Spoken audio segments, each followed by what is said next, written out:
Sergei Pavlovich is the most dangerous UFC heavyweight since Francis Ngannou. Throughout Sergei's UFC career so far, he's been nothing short of incredible. After suffering his first loss in his UFC debut against Alistair Overeem, Sergei has done nothing but knock everybody out. And in his recent two matchups, he looked incredibly good while doing it, as he knocked out Derek Lewis in only 55 seconds, and he also recently knocked out Tai Tuivasa, who's known for being extremely durable, in 54 seconds. And at this point, Sergei Pavlovich is seen as the most dangerous fighter at heavyweight in my opinion. But quickly, before we get the video started, for those of you who may not know, I'm Juicy MMA, I make opinionative MMA content, and if you guys enjoy videos similar to this, hit that subscribe button, that like button, and that post notification bell. But anyways, let's get into it.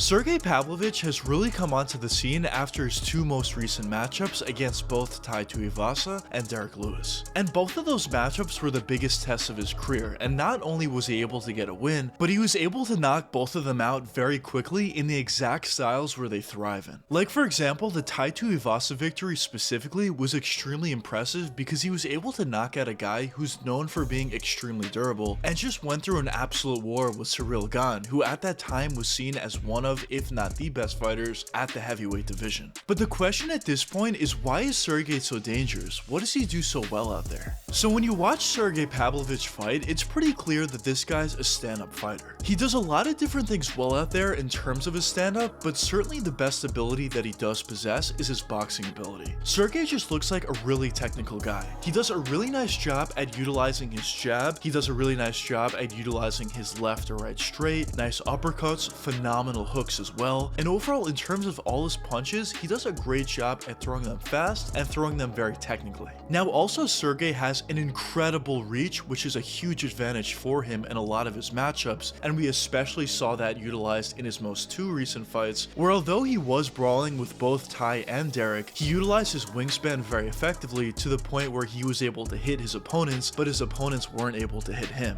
And a lot of times what we see from some other guys in the UFC or in some other organizations is even if they have a pretty good reach, sometimes they don't necessarily know how to utilize it. But when you look at Sergei Pavlovich, it's very clear that this guy has a great understanding of boxing overall, and he has a great understanding of reach and utilizes it very effectively, making him that much more effective. And overall, when you look at Sergei's boxing ability, not only does he have a great reach, he's also extremely fast, not only for a heavyweight, but just in general, and he also has a tremendous amount of power. And those three factors combined make Sergei to be a very dangerous fighter at the heavyweight division, and in my opinion, the most dangerous. Now, although Sergei has tremendous boxing ability, and there's not too many, if any, fighters at the heavyweight division that could stand with this guy, I do at the same time think he has some flaws within his game as well. And certainly the biggest flaw that he has within his game has to be his wrestling ability, or lack thereof. Now, one thing I will say is we haven't necessarily seen it tested all that much as of late, and of course it could have gotten significantly better from his UFC debut, which was a couple years ago against Alistair Overeem, but in his debut he definitely was getting wrestled a lot and didn't show a nice ability to get back up once he got taken down.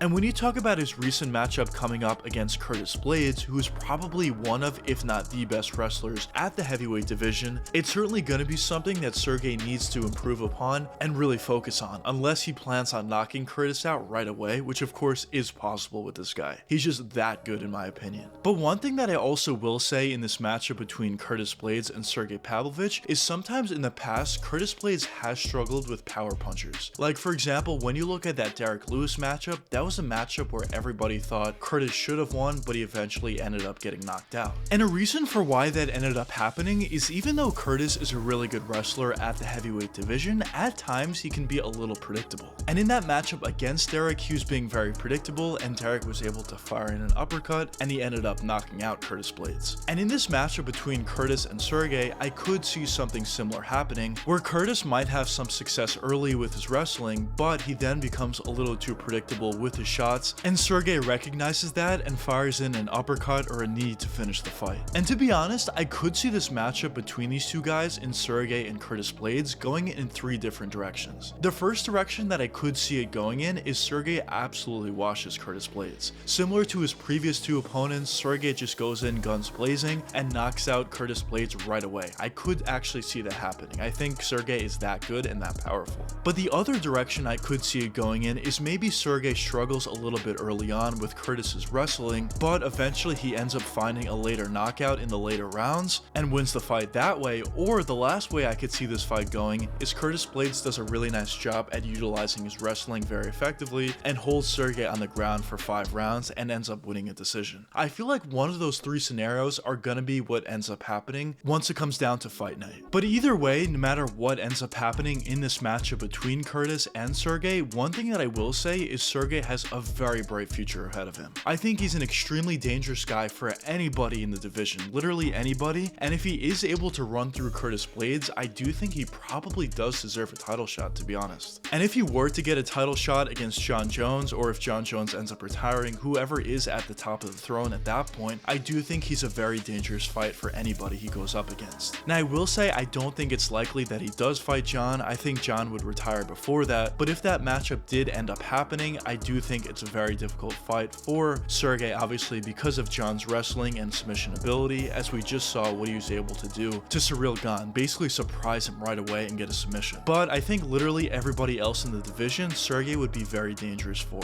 But I guess only time will tell what does end up happening in this matchup between Sergei Pavlovich and Curtis Blaydes, and also in the future going forward, assuming that Sergei does win, or even if he does lose, I do think he has a bright future, as I mentioned before. But I guess only time will tell what does end up happening with Sergei Pavlovich going forward long term. But anyways, let me know what you guys think in the comments. Do you think Sergei Pavlovich has a really bright future ahead of him, and he could potentially be a UFC champ at the heavyweight division, or do you not think so? But anyways, I hope you guys enjoyed the video, and if you did enjoy, check one of these 2 videos popping up now, and until the next time, peace out guys.